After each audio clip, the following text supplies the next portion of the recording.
Hey there, my name is Neha, and today in this class we are going to discuss the gist of the chapter Summer of the Beautiful White Horse. Class 11th, Snapshots, chapter Summer of the Beautiful White Horse. So before starting the gist of the chapter, I would like to introduce you all with the Geroglanian family. Now in this chapter we are going to study about this family, and this is really very famous for their honesty. This family, all the members of this family from 11th centuries, they have maintained a reputation in the society for their honesty and for their integrity. आज तक इनके किसी भी member ने कभी झूठ नहीं बोला. That's what they are famous for.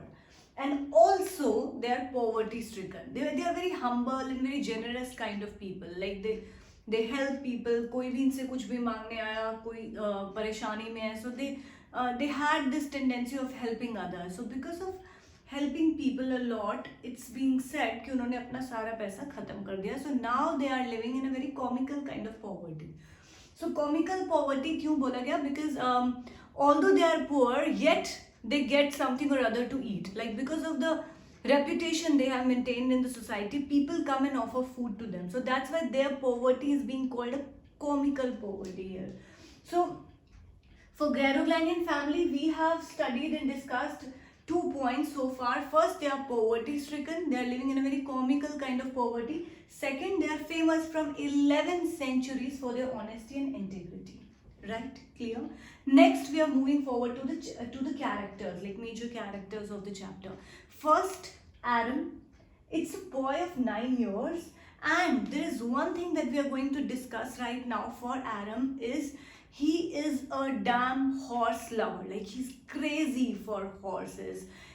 He's like mad after horses. But then, as we have already discussed that they are poverty stricken, उनको खाना भी पता नहीं कैसे कैसे मिल रहा है, तो उस समय पे horse खरीदना was a big deal. Like you need, real money to buy a horse, जो कि इनके पास नहीं था. That's why it was just a dream of Aram to buy a horse and to ride a horse one day. वो सोचता था कभी पैसा आया, जैसे हम सोचते हैं कि कभी पैसा आया तो ऑडी लेंगे, तो BMW लेंगे, तो ये क्या सोचता था, कभी पैसा आया सो आई बाय अ वाइट हॉर्स. मेरी लाइफ का एक ड्रीम है. That's what Aram was passionate about, and he was just a boy of 9 years. That's it. And if we talk about Aram is 13 years old boy. He's a crazy kind of boy. Like हमेशा हमारी family में कोई एक होता है ना जो थोड़ा सा एसेंट्रिक और मोरॉन टाइप्स होता है, हर चीज में पागलपन दिखाना, वैसा टाइप का. So he's a crazy streak of the family. Also adventurous person. Like he loves to enjoy new things. And also he always remains ready to take risk. वो सोचता नहीं है एक मिनट के लिए भी. He believes in living life to the fullest. Like you can take the notes if you want.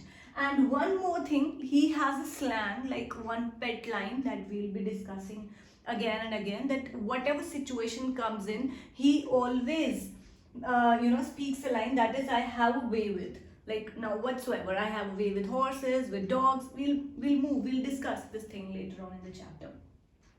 And then there's one more character, as I've just discussed that Murad is the crazy streak of the family, one who is a little eccentric, one who is not really serious kind of person in the family. So इसको मुराद को descendant माना जाता है किसका, Uncle Khosrov का, because Uncle Khosrov is also one of the kinds, like he's also being called the crazy streak of the family.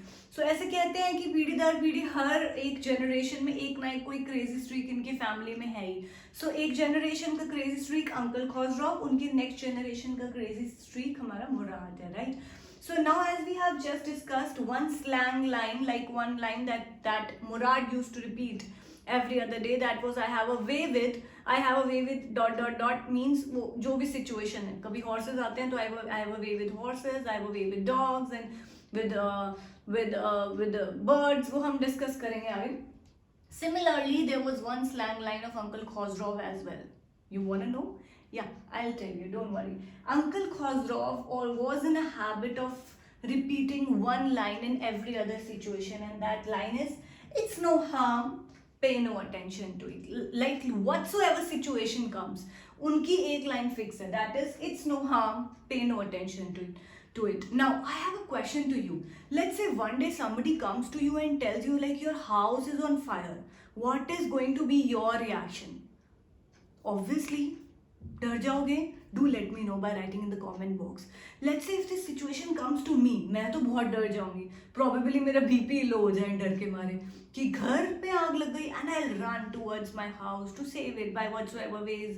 मैं call करूंगी to police, fire brigade or whatsoever. This is what is coming in my mind. What is coming in your mind? Like what are you going to do in that situation? Do let me know by writing in the comment box. But do you want to know Uncle Khosrow ने क्या किया? He replied by saying, "It's no harm, pay no attention to it." This is his usual reply to every situation. Like whatsoever happens in his life, he has only one reply to every situation, that is, "It's no harm, pay no attention to it." So far we have discussed a few important characters of the chapter and also about the family, Garoglannian family, to which all these characters belong, and the family is famous for their honesty, for their integrity, and also they are living in a poverty stricken situation. That's it. So now moving forward, if you want to take a few notes about William Saroyan, then yes you can. William Saroyan was born in California and then they moved to New Jersey in 1905. Before starting the chapter, I would like to tell you a bit about the author of the chapter as well. Or William Saroyan is the author of the chapter and he was born in California and later on they moved to New Jersey in 1905. वहाँ उसके father ने कुछ farm में irrigation और agriculture का काम start किया, but कहीं ना कहीं इसके फादर एक राइटर बनना चाहते थे और लिखते भी थे, बट उनकी डिज़ायर कर्ब हो गई because of being in poverty stricken situation. उनको एग्रीकल्चर इरिगेशन इन सब काम में लगना पड़ा. Obviously he couldn't get time to explore his talent, लेकिन वो टैलेंट को एक्सप्लोर किसने किया था? विलियम सरोयन ने. So he got the inspiration of writing from his father, obviously. I hope it is clear till now. Now moving forward, हम chapter के बारे में कुछ डिस्कस करते हैं. बहुत ही इंटरेस्टिंग चैप्टर है. When we start the chapter, so एक बहुत इंटरेस्टिंग सीन होता है. Like one fine morning Aaron wakes up and कोई विंडो से उसे बुला रहा होता है. वो जाता है और देखता है कि उसका भाई खड़ा है, and that is Murad, and with a white horse. जैसे ही एरन ने देखा, एरन को लगा probably I am in my dreams, क्योंकि I have already told you that he was really passionate for horses. So उसको लगा पक्का sure I am in my dreams, मैं सो रहा हूँ अभी भी, it's a dream. And मतलब वो ये सोच के he is trying to console himself.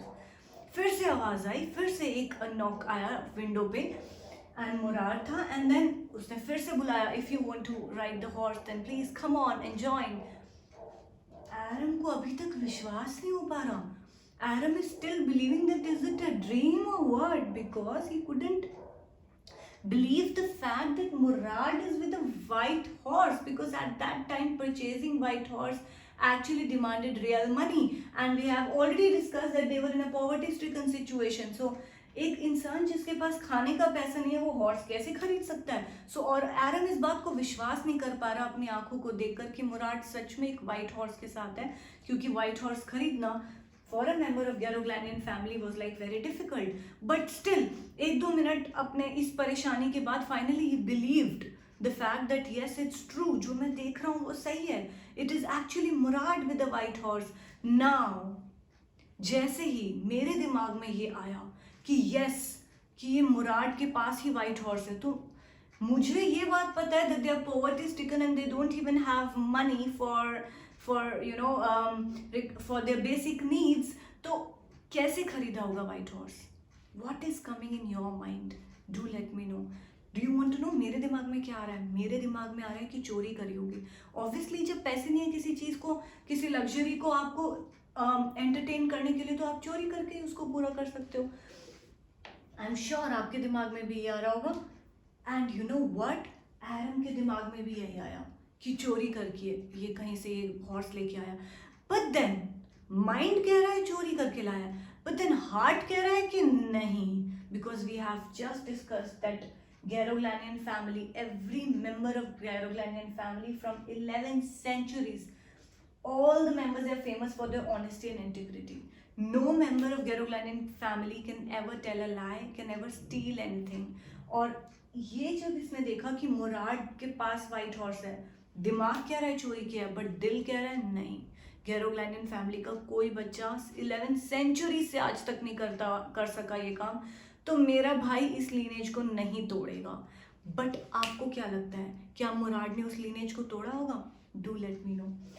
अब दिल कह रहा था कि जा, व्हाइट हॉर्स है, दिमाग कह रहा था नहीं नहीं नहीं, अगर ये चोरी किया हुआ व्हाइट हॉर्स है तो नहीं जाना, क्योंकि हमारे फैमिली की लीनेज खराब हो जाएगी।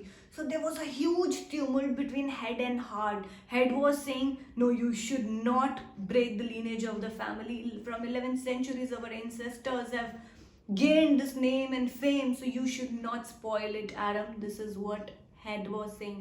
But heart, दिल तो बच्चा है जी, क्या कह रहा था? व्हाइट हॉर्स, जिंदगी में दोबारा ये अपॉर्चुनिटी नहीं मिलेगी। It's like a dream come true, Aram, go and enjoy, have a ride. ऐसे दिल और दिमाग के ट्यूमल्ट में बहुत बार हम लोग आ जाते हैं। आप भी आते हो क्या? Do let me know. अगर आप एरम की जगह होते, आपने क्या चूज किया होता, हेड और हार्ट? कमेंट बॉक्स में लिख के बताइए। बट मैं होती तो बड़ी दुविधा की सिचुएशन होती। But do you want to know Aram ने क्या चूज किया? Aram chose heart over head. बेचारा दिल का कच्चा था, छोटा था ना, अभी 9 years old ही तो था। सो अब एरम ने क्या सोचा कि मैं दिल की सुनूंगा, और एरम ने फिर अपने आप को दिमाग से थोड़ा सा कंसोल करने की कोशिश करी। क्या सोच के? ये सोच के that it would be considered stealing only if I will sell it somewhere. अगर मैं कोई सामान खरीदूं and then if I sell it somewhere, then only it would be considered stealing. किसी का कोई सामान चुरा कर, if you are using it for your personal pleasures, then it would not be considered stealing. तो ऑब्वियसली ये गलत logic है, बट अपने दिल को तसल्ली देने के लिए एरन ने ये सोचा। He convinced himself and thought, okay then, it's not a stealing, it's not a fact of stealing, so I'm going to have a ride. और वो भागा नीचे और मुराद के पास साथ बैठा एंड हॉर्स पे बैठा। कह रहा है जब हॉर्स चल रहा था ना, ऐसे लग रहा था मेरे को जिंदगी का मेरा मकसद पूरा हो गया। It's like, a dream come true. So Aaron was living his life to the fullest in that moment, and for Aaron it was the best moment ever in his life. कह रहा मेरी जिंदगी में इससे अच्छा मोमेंट कोई नहीं था। बट देन कहते हैं ना कि कभी भी डिजायर्स पूरी नहीं होती, एक पूरी होती है तो दूसरी डिजायर आ जाती है। Similarly it's a very old saying of being proven by our ancestors that a man can never remain satisfied. Something similar happened with Aram as well. Once he got the opportunity to ride on a horse, now he's still not satisfied. Now his desires, they have gone higher, and now he wants to ride the horse.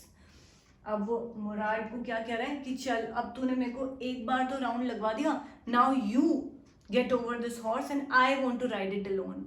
मुराद बोला, as we have discussed, I have a way with horses. Way with horses means a kind of friendship. मेरी तो दोस्ती है, friendship है दो horse के साथ, but I think horse won't allow you to have a ride. अब हम भी ये बात सुन रहे हैं, थोड़ा अजीब लग रहा है, एरन को भी अजीब लगा। मुझे क्यों नहीं हॉर्स राइड करने देगा? जैसे तुझे राइड करने दे रहा है वैसे मुझे राइड करने देगा। So you don't worry about that, it's my headache, I'll handle everything. Please you give me an opportunity to ride it alone once. मुराद ने कहा ठीक है, if horse will allow you to. एरन ने बोला हाँ ठीक है, नो प्रॉब्लम, हॉर्स मुझे अलाउ कर देगा, तुम अलाउ करो। मुराद ने बोला ओके देन फाइन।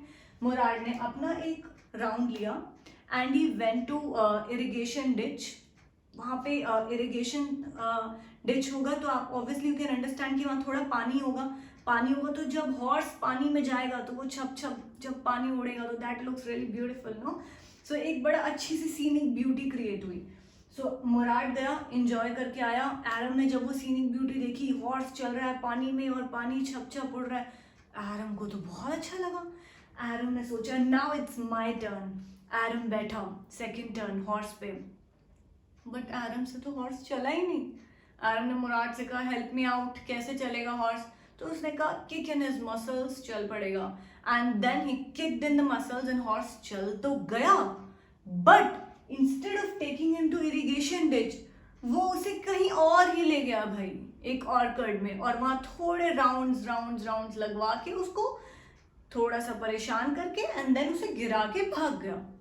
सो अभी तक हमने क्या डिस्कस किया था 2 मिनट पहले ही, कि मुराद ने बोला था I have a way with horse, I am not sure whether horse will allow you to have a ride on it और नॉट.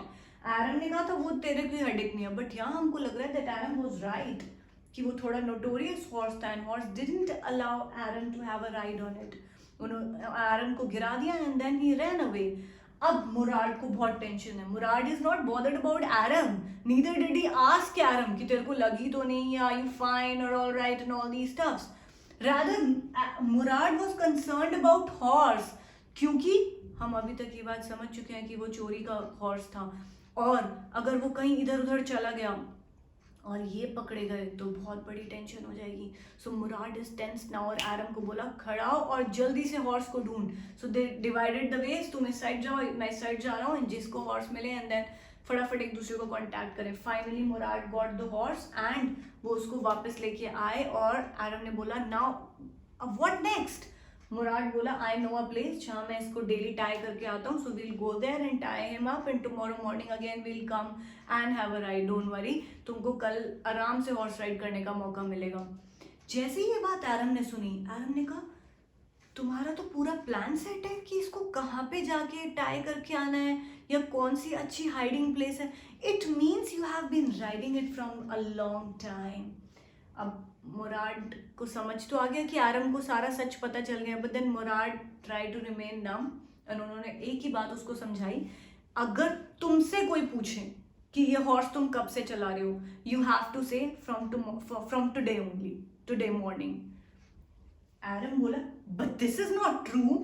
मुराद ने बोला कोई बात नहीं, लेकिन मैं ये नहीं चाहता कि दोनों लायर्स साबित हो, एक होगा that's fine. So I will handle everything. You have to stick on one statement, that is you have been riding the horse only from this morning.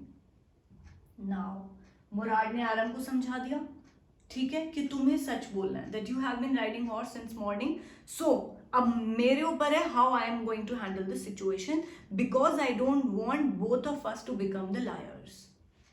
Situation को टैकल, ठीक है, गए. आपको क्या लगता है रास्ते में कोई ने मिला होगा? लेट मी टेल यू, कोई नहीं मिला. लक अच्छा था, they went to the vineyard, जाके उनको हॉर्स को वहां पर टाई किया and then they came back. Now every other morning they started horse riding, like every morning Murad Aram के पास आता था and then they used to go for a horse ride and they used to enjoy it. But the similar scenario happened every other day. जब Aram की बारी आती थी तो horse, जैसे हमने अभी डिस्कस किया था, हॉर्स उसको ऑफ द वे ले जाके घुमा के गिरा देता था. एंड जब मुराद की बारी आती थी then he used to enjoy in the irrigation ditch, वो पानी की छप छप, and Aram used to crave for it. But Aram को लगता था कोई बात नहीं, धीरे धीरे शायद मैं भी सीख जाऊंगा. This became a lineage basically, and they enjoyed it every other day. But then one fine day, John Byrow, I think I've forgotten to write the character. John Byrow is a farmer. John Byrow is a farmer and he came to Aram's house and he's sitting there and complaining, Uncle Khosrow and Aram's mother is also there, that I've lost my white horse. Now Aram ने भी ये बात सुनी, that it's been a month and I've lost my white horse and I'm really upset. जैसे ही Aram ने ये बात सुनी, Aram को पूरी बात समझ आई कि ओके, सो ये white horse John Byrow का है and my brother Murad has been riding this white horse since a month. My God, इतना बड़ा सच मेरे से छुपाया मुराद ने. Aram को गुस्सा आया और Aram भागा मुराद के घर की तरफ. इधर John Byrow, when he is complaining Uncle Khosrow that I have lost my white horse. Uncle Khosrow की क्या पेट लाइन थी, हमने डिस्कस करी थी, It's no harm, pay no attention to it. तो जैसे ही John Byrow ने बोला कि मेरा हॉर्स चोरी हो गया है, Uncle Khosrow replied by saying, It's no harm, pay no attention to it. John Byrow बोला अरे it was really expensive. Uncle Khosrow बोले It's no harm, pay no attention to it. John Byro बोला but मैं इतनी दूर से पैदल चल के आया हूँ and my leg is also paining, my left leg is hurt. तब भी मैं चल के आया हूँ इतनी दूर से पैदल, so you please try and understand my pain and help me out in finding my horse as I'm really facing a lot of difficulties. Uncle Khosrow replied by saying, It's no harm, pay no attention to it. So बार बार इसका एक ही जवाब. आपको याद है हमने discuss किया था जब हमने चैप्टर स्टार्ट किया था that when he got the news from his son Eric that your house is on fire, then also he replied by saying it's no harm, pay no attention to it. तो जिसको अपने घर की परवाह नहीं है दूसरे के हॉर्स की क्या परवाह होगी. So we can well understand that he is a crazy streak of the family. And उसी का कोई descendant हम मान रहे हैं मुराद को, because he is also kind of a crazy streak and replies in every situation by saying I have a way with, right? चलिए अभी हमने हॉर्स की सिचुएशन में पढ़ा that he replies in every situation by saying that I have a way with horses. अब हम second phase पे आते हैं जहाँ एरम को ये सारा सच पता चला है एंड वो भागता हुआ मुराद के घर गया है एंड मुराद अपने घर एक स्पैरो का ब्रोकन विंग को रिपेयर कर रहा था एंड उसको बहुत प्यार से उसने स्पैरो को उड़ाया और एरम को बोला हाँ जी बोलो क्या हुआ है. एंड एरम ने बोला I have got to know the whole truth, तुमने मुझसे छुपाया, this is John Byro's horse. अब now they had a heated discussion and अब आपको लग रहा होगा कि शायद एरम उसको फोर्स करेगा कि जॉन बायरो का हॉर्स वापस कर दे, बट नहीं, एक बड़ी कहानी में ट्विस्ट आ रहा है. एरम को ये डर है कि मुराद कहीं अब वापस ना कर दे हॉर्स, तो एरम कह रहा है मुराद को कि जब तक मैं नहीं सीखूंगा तब तक हॉर्स वापस नहीं होगा. This seems funny no. मुझे भी ये लगा जब मैंने ये चैप्टर पढ़ा कि एरम तो पक्का अब मुराद को फोर्स करेगा कि हॉर्स को वापस कर, बट उल्टा ही हुआ है. एरम को ये डर था कि अब मुराद हॉर्स वापस ना कर दे, जब तक कह रहा है मैं नहीं सीख जाता हूं तब तक हॉर्स वापस नहीं होगा. मुराद ने बोला जब तक तुम नहीं सीख जाते इसका मतलब तुम मुझे फोर्स कर रहे हो, you are forcing a member of Garoghlanian family to steal. उसने उल्टा उसी पे ब्लेम डाल दिया एरम पे. मुराद ने, एरम कह रहा है नहीं I am not forcing you to steal but I am just saying that I want you to keep the horse till I learn to ride it. Mourad कह रहा है ऑल राइट, तब तुझे तो 1 साल लग जाएगा सीखने में, तो 1 साल तक मैं हॉर्स को क्या अपने पास ही रखूंगा, तू मुझे चोरी करने के लिए मजबूर कर रहा है. एरम वाज क्वाइट. एरम ने बोला तो फिर कब तक रखोगे तुम ये तो बताओ. Mourad replied by saying 6 months. Aram was like 6 months, oh यार लॉन्ग टाइम, 6 months में तो मैं सीख ही जाऊंगा. एरम को लग रहा था शायद ये जवाब देगा कि 1 आध दिन में वापस करने वाला है क्योंकि ये खुद तो काफी टाइम से एंजॉय कर ही रहा था. But Murad ने बोल दिया 6 months and Aram was happy and he went back home. Now they are following this lineage of every other day, every morning, going for a horse ride and they're enjoying it. And as we have just discussed, वो same scenario होता है हर रोज की. Horse एरम को enjoy नहीं करने देता, गिरा देता है, मुराद को enjoy कराता है. अब one fine day they were coming back and they were taking the horse to the vineyard जहाँ पे वो रोज उसे छुपाते थे. And but then on the way आपको पता है इन्हें कौन मिला? इन्हें मिला John बायरो, who is the true owner of the horse. And the moment John Byro had a look on the horse, he was surprised, puckered bro. He actually realized the fact that it is my horse. उसने दोनों बच्चों से बोला, it seems like a twin of my horse. ये तो मेरा जैसा ही घोड़ा लग रहा है बिल्कुल. Can I check the teeth of the horse? Because there was some identification mark of that horse on his teeth. So उसने कहा कि क्या मैं एक बार चेक कर लूँ. अब now Aram and Murad पसीने हो गए डर के मारे. They were really petrified and they said yes you can. जैसे ही जॉन बायरो ने टीथ चेक किए, आइडेंटिफिकेशन मार्क भी था. जॉन बायरो बोला ये तो 100% मेरा हॉर्स है.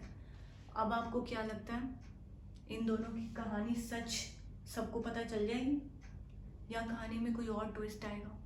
यू नो व्हाट, जैसे ही हम जॉन बायरो ने टीथ चेक किए, he was damn sure of the fact that it is my horse.